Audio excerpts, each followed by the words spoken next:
Bonsoir à tous, bonsoir à toutes mes amis merengues, j'espère vous retrouver au meilleur de votre forme, comme toujours le Real Madrid qui retrouve le chemin de la Ligue des Champions demain, 21h au Portugal face au SC Braga dans leur stade au milieu de la Roche. J'espère que ce sera un match agréable et évidemment que le Real Madrid l'emporte. C'est parti pour ma traduction de la conférence de presse de Carlo Ancelotti avec du coup les questions et les réponses du coach italien en français. Let's go!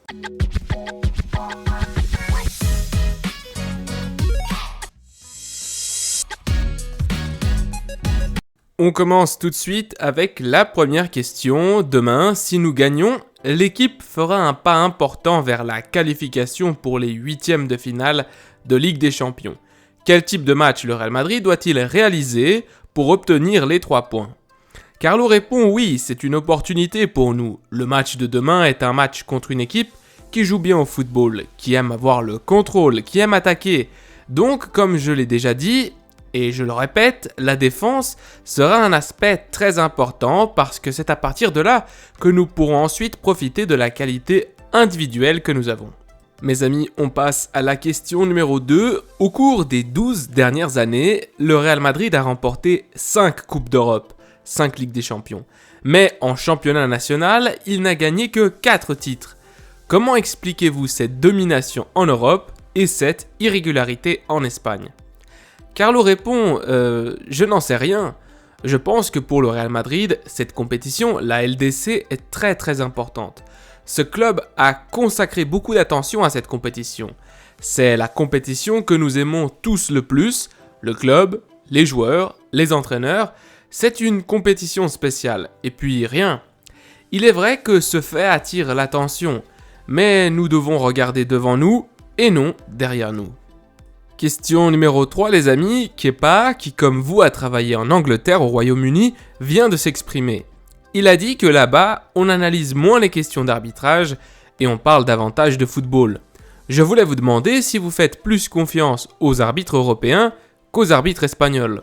Et si vous pensez, comme Kepa, ou si vous êtes d'accord avec le fait que le club diffuse des vidéos à la veille de chaque journée de championnat, ou presque, pour analyser et en gros critiquer les arbitrages.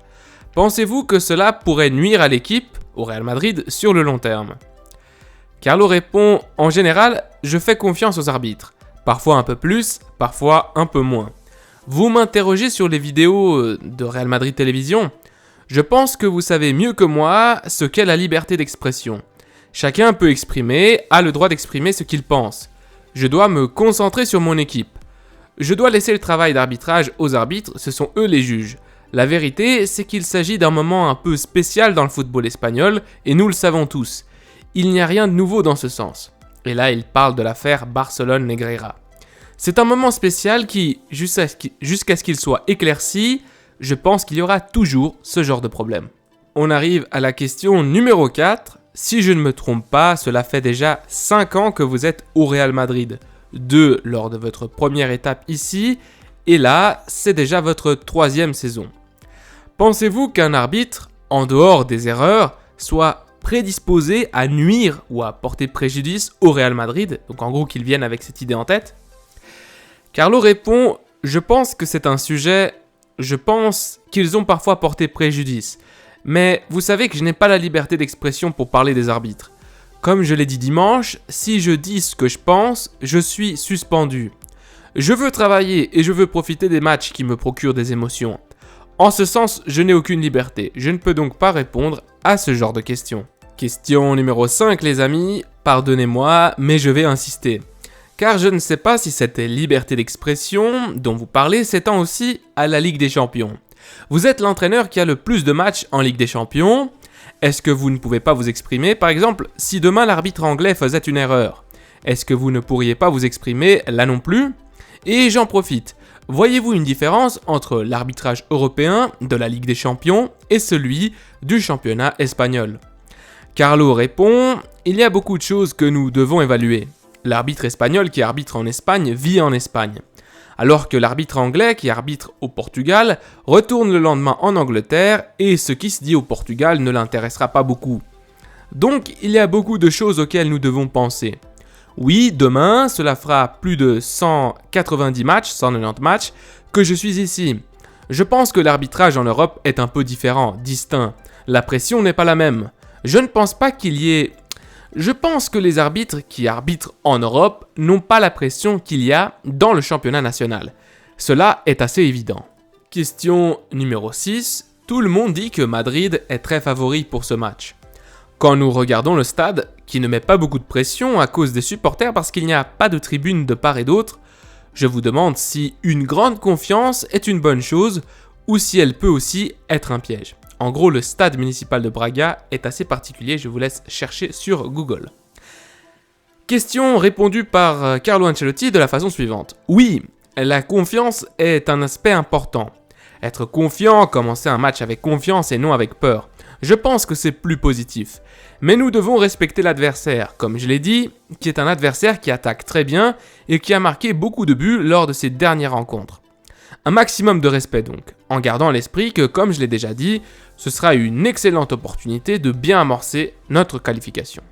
On continue les amis avec la question numéro 7. Je vais insister sur l'arbitrage, surtout pour savoir ce que vous pensez de ce que Pedro Rocha, le président de la Fédération espagnole de football, a dit ce matin. Il a dit que les arbitres espagnols sont les meilleurs arbitres en Europe. Pensez-vous que les arbitres espagnols sont les meilleurs arbitres d'Europe ? Carlo répond « Si vous me demandez qui sont les meilleurs joueurs du monde, je dirais les joueurs du Real Madrid. Comme dans tout, il y a de très bons arbitres avec beaucoup d'expérience et des arbitres qui doivent s'améliorer. » Question numéro 8, les amis, samedi, il y a un classico.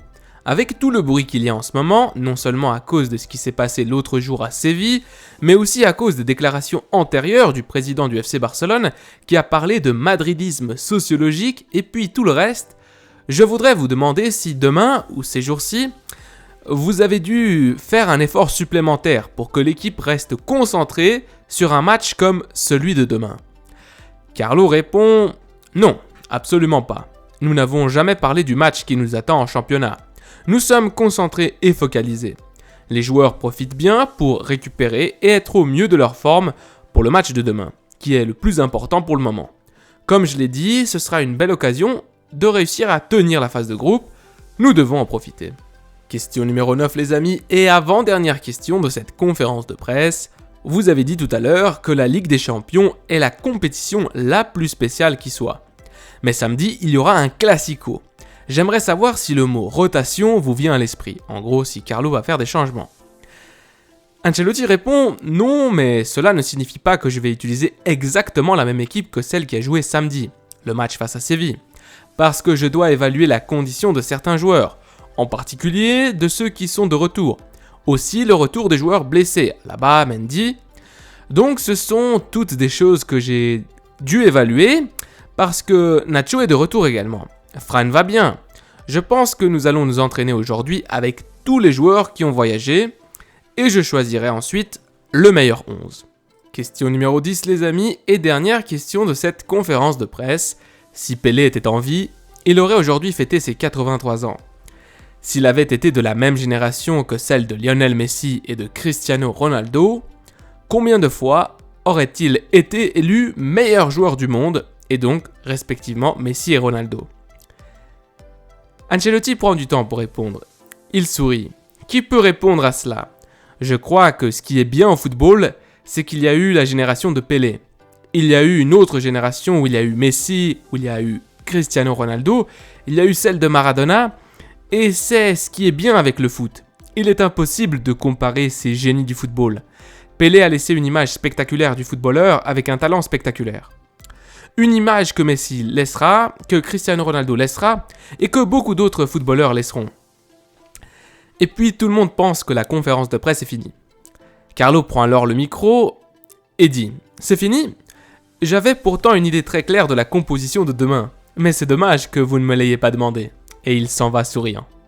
Mes chers amis merengues, cette vidéo touche à sa fin. Merci beaucoup comme d'habitude d'être passé sur mon contenu. Si cela vous a plu, si cela vous a été utile, n'hésitez pas à lâcher un petit commentaire et à mettre un pouce bleu. Ça aide énormément la chaîne. On grandit petit à petit, on est ensemble, on ira loin, j'en suis sûr. Demain, le Real Madrid qui va donc affronter le SC Braga. On verra dans quelle disposition se retrouveront les joueurs du Real Madrid. J'espère qu'on remportera le match. Évidemment, les 3 points sont importants, comme l'a répété Carlo Ancelotti, pour se mettre dans une position confortable dans ce groupe en attendant la deuxième partie avec les matchs les prochains matchs, le 4, 5 et 6e match de la phase de groupe. On verra tout ça demain. Je vous embrasse fort. À la Madrid y nada más. Prenez soin de vous, des vôtres et de votre famille. C'est le plus important. Allez, ciao.